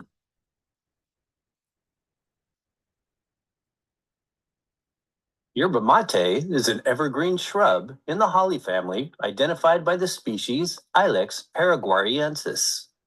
Like holly, it has thick green leaves and inedible red berries when fruiting. The leaves, like green tea, black tea, and the related yaupon species, are caffeinated and used to make a tea called mate. This is a traditional drink from South America, specifically Paraguay, Argentina, Uruguay, and regions of southern Brazil and Chile. The word yerba means herb, and the word mate refers to the cup or gourd into which it is customarily infused. The yerba mate plant eventually matures into a tree growing up to 49 feet or 15 meters tall and produces long, thick green leaves with serrated edges. In some climate zones, certain cultivars can be grown as an indoor potted plant or outdoor garden variety.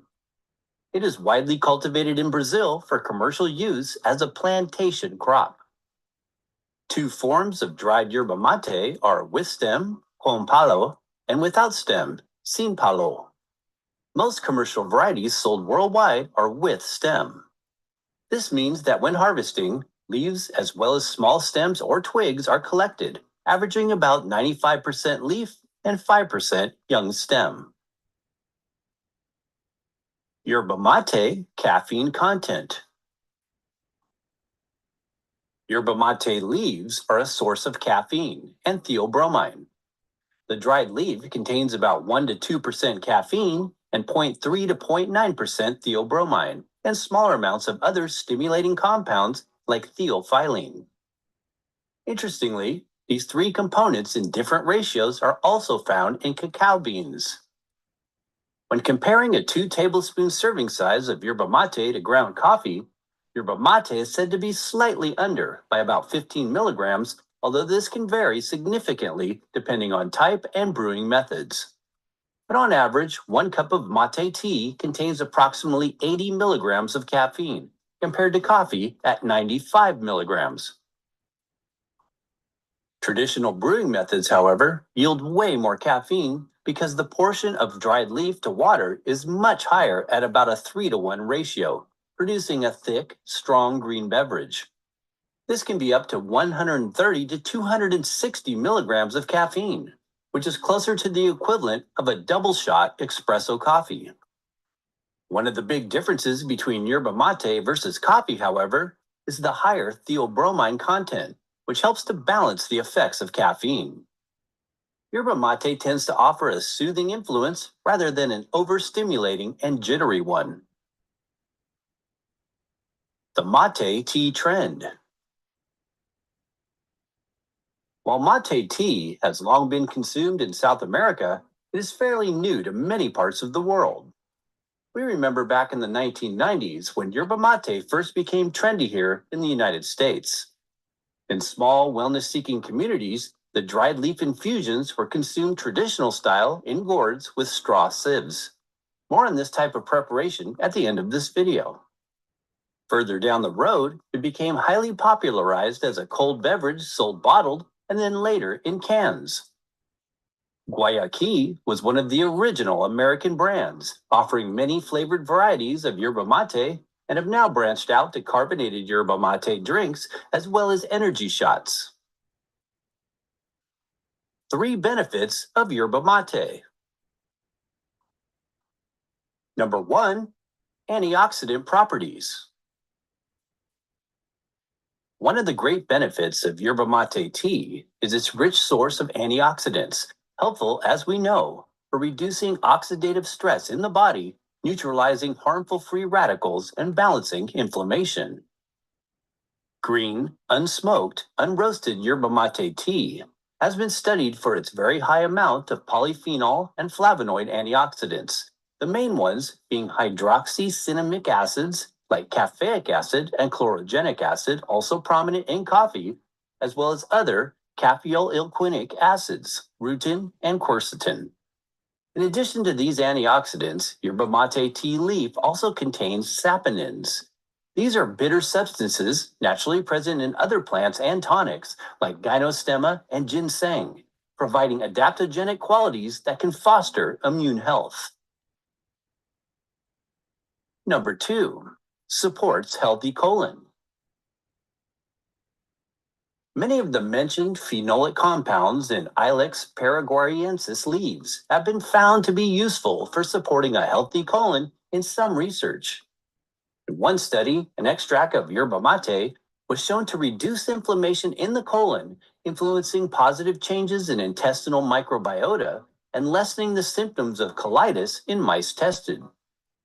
Some science suggests that yerba mate's dicaffeoylquinic acids may be involved in mitigating serious issues related to inflammation. Number 3, uplifting energy stimulant. If you've ever had mate tea, you are well aware that it is an energy stimulant. This is, of course, mainly due to its high xanthine alkaloids such as caffeine. While yes, drinking yerba mate should be done in moderation and not used in excess, it can be a healthier option over other caffeinated beverages. These days, with the overuse of so-called energy drinks, yerba mate can provide a much better alternative when it comes to long-term health. Yerba mate is still sold as a cold canned tea, which can be a convenient choice over soda or these other, less than healthy drink options. One of the other benefits of yerba mate is that although it does contain caffeine, it also is uniquely balanced with theobromine. As we mentioned earlier, this helps to counteract the sometimes jittery side effects that caffeine can cause. Theobromine and caffeine are both bronchodilators, which help to open the lungs and can also encourage a positive influence on mood. Likewise, if you need to improve focus and mental alertness, yerba mate might be one to add to the list of caffeinated herbal allies. We consume caffeine in moderation. As a couple, one of us customarily enjoys a cup of coffee in the morning, while the other prefers stimulating tea options like yerba mate. Often, these beverages are spiked with different types of medicinal mushrooms, tonics, and other herbs, which is the way to go if wellness and potential longevity are your goals. Yerba mate preparation. The first rule of thumb when it comes to mate tea preparation is to avoid boiling hot water, which can release tannins too quickly and cause bitterness. Most agree the ideal temperature is between 160 to 180 degrees Fahrenheit. Yerba mate tea is typically made straight in a gourd drinking cup and sipped through a straw called a bombilla. A bombilla is usually made out of stainless steel and is both a sieve for straining out leaves as well as a drinking straw. One side of the bombilla is flared with small holes, and when submerged, only lets the liquid in. Mate tea making traditions usually follow specific steps to create the best tasting and stimulating quality brew. For step-by-step instructions on how to prepare, see the description box that accompanies this video. In South American tea drinking rituals, the tea vessel is typically shared with others using very specific customs. A more conventional, less exciting way to drink yerba mate is using a French press, or by simply infusing dried leaves into 1 cup of hot water and steeping for 5 minutes. Then strain out the leaves and drink. Yerba mate tea bags can also be used for convenience. What does yerba mate taste like? Green yerba mate has a full-bodied, herbal, grassy taste, somewhat resembling green tea. It also comes roasted, which produces a nuttier, earthy flavored brew, but this process can change some of the beneficial compounds. The leaves are also traditionally smoked, which generally we would avoid as teas will contain higher levels of carcinogenic hydrocarbons. Precautions. Yerba mate should not be consumed in large amounts by those with sensitivities to caffeine. It's best to avoid if pregnant or nursing. Consult a health professional before use if you have a serious medical condition or are taking any medications. All right. So, of course, I am not a medical doctor. I did not get my medical degree, but I do know one thing. Yerba mate is pretty good. You know what I'm saying? I like the taste and everything. I don't have the gourd and that fancy straw that they got. I got a teacup and some tea bags. Okay. But something definitely to consider, because when you have coffee, a lot of times the fillers you put in the coffee, the sugar and the cream, you know what I mean, might not be good for you, healthy wise, you know what I'm saying, health wise. But with yerba mate, you can get a cinnamon stick, which is delicious, some honey, which is delicious, and you're actually drinking something extremely healthy. Like you said, everything in moderation, but something to look at. Ecclesiasticus, chapter 38, verse 4, the Lord have created medicines out of the earth, and he that is wise will not abhor them. You know what I mean? So the Most High, there's a cure for everything, you know what I mean, in the earth. A lot of stuff that we take actually is derived from something natural. You know what I'm saying? They didn't just come up with Tylenol, you know what I mean? They come up with Advil, there's things in nature that have this similar properties and will be more healthier for you because it has less side effects. All right, let's move on to our last story, our sports and entertainment section. Lil Nas X, yeah, not doing too good. You know what I'm saying? Remember that guy giving a lap dance to the devil, making I guess it was a Nike sneaker, had only 666 pairs available. It had actual blood in the air bubble. Remember that guy, Lil Nas X? Yeah. He ain't doing too good. And what do you know? During Passover. Can't make this up. Let's go to Luke 6:24. He's having like facial paralysis. So one side of his face he can use, the other side not so much. And he was rushed to the hospital. And yeah, let's talk about it. Let's go to Luke chapter 6, verse 24.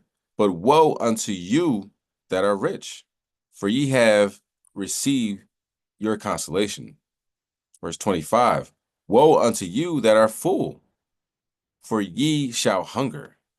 Woe unto you that laugh now, for ye shall mourn and weep. It's almost like that tattoo. Of course, we're not getting any tattoos, right? But back in the day, people a lot of people got this tattoo called "Laugh Now, Cry Later." You know what I mean? Who knew it was actually from the scriptures? You know what I'm saying? Maybe if we knew that, you're not supposed to get a tattoo is in the scriptures, could avoid a lot of problems, but we live and we learn. But here we are, laugh now, cry later. And it's Most High mocking him because he's actually laughing with one side of his face and the other side is drooping down. So like he's upset. Or it's not moving. I don't know if it's drooping, but it's not moving. Can't make that stuff up. And let's go to Galatians 6 and 7 on deck. But we're going to watch this here movie or this here show. It's a little bit, let me see. No, it's not that long, Slocky. 3 minutes. So Lil Nas X was hospitalized. Let's hear about what you got to say about this. And when I smell, does it mean do the? And when I smell, This is me doing a full smile right now, by the way. It's like, what the fuck? Bro, I couldn't even laugh right, bro. What the fuck? Oh my God. So, Slakia, notice how when people go through things, then they invoke the name of the Most High. They say, or not the name, obviously, but the title of the Most High. Oh my God, right? When 9/11 was collapsing, everybody, oh my God, oh my God. It was the yelling to the Raptors, saying, save me, save me. But in times where they have liberty, like now, people still alive, they got 10 fingers, 10 toes, walking and moving around. They don't care about the Most High. They don't care about following his law, statutes, commandments. They ain't worried about none of that. They put their earphones in. They turn away. They cross the street. But when judgment hits, it's a whole nother tune.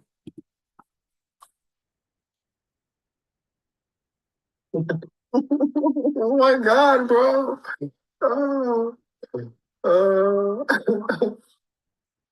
So, all right, so he was, as you see right there, taken to the hospital and whatnot because of his face. And one thing we got to be mindful of, but I'm not no doctor or physician or anything like that, is that illness is creeping up in the people younger and younger. I heard people talking about, that kids got diabetes. I'm hearing people in their 30s having strokes. It's a real crucial time right now. And this country ought to be ashamed of itself. I mean, what more can I say? Where you see these Dollar Generals popping up every day. It is nothing but sugar factories, man. Every aisle you go up and down is candy bars, cakes, bread. They got fake this, fake that. It's like, all of the steroids and the preservatives they putting in foods. You eating, a food just have one or two different ingredients and it had 30. Like it's to the point where it's like, man, can you get a break anywhere? The water's contaminated. The air is like everywhere you turn. But on the contrary, on the flip side is that we have the education, man. We have the information, I should say, right at our fingertips. There's no excuse anymore. The only excuse is our ignorance and our negligence, right? And us not wanting to make the change. And I'm talking to myself as well. Us not wanting to make, because you can find out any information about anything. Now, sometimes people be lying, and you got to sift through what the real is and what the fake is, because some of these dudes is running their mouth. They don't know what the hell they talking about.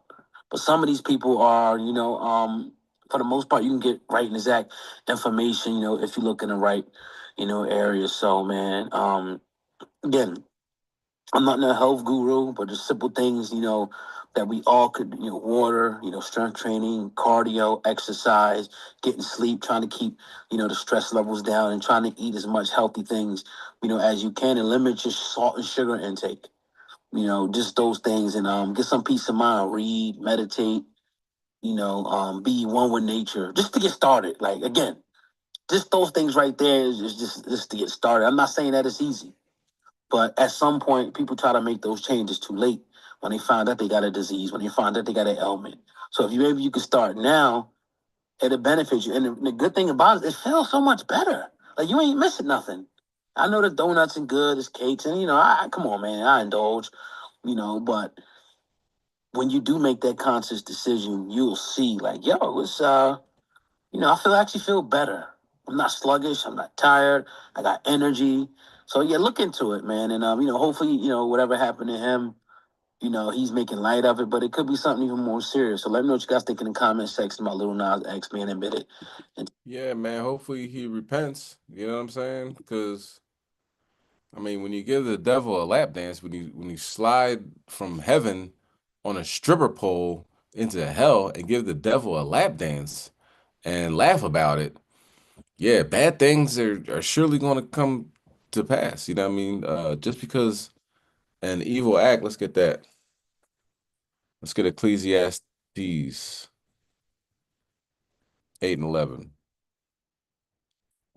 So he thought, I'm good. Ain't nothing happened to me, right? Cool. God knows my heart, right? Nah, they ain't obviously that's not how it worked out. You know what I'm saying? All right, Ecclesiastes chapter 8, verse 11. Because a sentence against an evil work is not executed speedily, therefore the heart of the sons of men is fully set in them to do evil. He's like, man, I got away with it.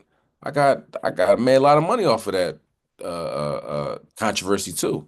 Sold these sneakers, 666 pairs for like what, $500 a piece or $1,000 a piece. I don't know how much it cost, but they sold out and just like that. You know what I'm saying? Limited edition. This is an evil satanic world, so people wanted sneakers that had 666 on them and demonic symbols and blood in the air bubble. So he got a couple dollars off it. He thought he was good till he got rushed to the hospital. Now he's saying, "Oh my God, oh my God." You know what I mean? During Passover. You know what I'm saying? But the Most High hasn't killed him yet. You know what I'm saying? So maybe what he should do is repent. It's the best thing, you know what I mean? Best thing for him. You know what I mean? But would that be like blaspheming the whole, if you had the devil, giving the devil a lap dance, does that blaspheme the whole, I don't know. You know, but just because people repent, that doesn't mean the Most High has to accept that. You know what I'm saying? He said he's weary of repentance. You know what I mean? Our ancestors are so wise to do evil. They'll get ready to kill somebody and have the sin offering waiting in the living room. You know what I'm saying? As soon as they get back, boom, sin offering. Hey, I ain't do nothing wrong. You know what I mean? I just sacrificed. I'm good, right? That's how our people is. Waiting until the last minute to say, "Oh, I'm sorry, I didn't mean it." You know what I mean? I call that the first 48 apologies. You know what I'm saying? You apologize and you're crying your eyes out. You want to talk to your mother because now you're in the interrogation room and you're never going to see a a sunrise, on a beach. You know what I'm saying? You're never going to experience certain things because you're going to be locked in the cage for the next lifetime. You know what I mean? So that's what's happening. Lil Nas X, facial paralysis, smiling on one side, frowning on the other side, two-faced. You know what I mean? Most High mocking them. All right, Galatians chapter 6 and verse 7. Be not deceived, God is not mocked. For whatsoever a man soweth, that he shall also reap. It might not have, went the next day after he did that video. He put out a couple more videos. Do you know what I mean? He was, at one point in time, he was always at the Grammys, right? I don't even watch the Grammys, but Lil Nas X is performing at the Grammys. He had one song, that Old Country Road, because he said he was gay, they kept that thing going for years, 3-4 years. He was singing that song at the Grammys. Like, my man, you ain't getting in the studio since then? You can't think of nothing else? Nah, because America loves sodomites. Well, God doesn't. All right? And by Shema Mashiach Yahushai, when the Most High gives that judgment and more people realize what's really going on, that God is actively taking people off of here, maybe repentance will come. Maybe not, but we'll see. You know what I'm saying? The scriptures say people will be willing in a day of power. You know what I'm saying? So in that time, they're going to get it together, but might be too late. That is the lesson. Hopefully it was edifying. We are in the last days. Repent, keep the law, statutes, commandments, read your Bible, read the scriptures, aim to seek the Most High's face, find out his ways, and do everything you can to make it. Okay? What does that mean? Make your election sure. All right? So to everybody on Facebook, everybody that's on Zoom, please stay on. Everybody that's on Facebook, I bid you good day, shalom. Enjoy the rest of your Passover. Yabba Shemal Shabrakatham. Yabba Shemal Shamartham.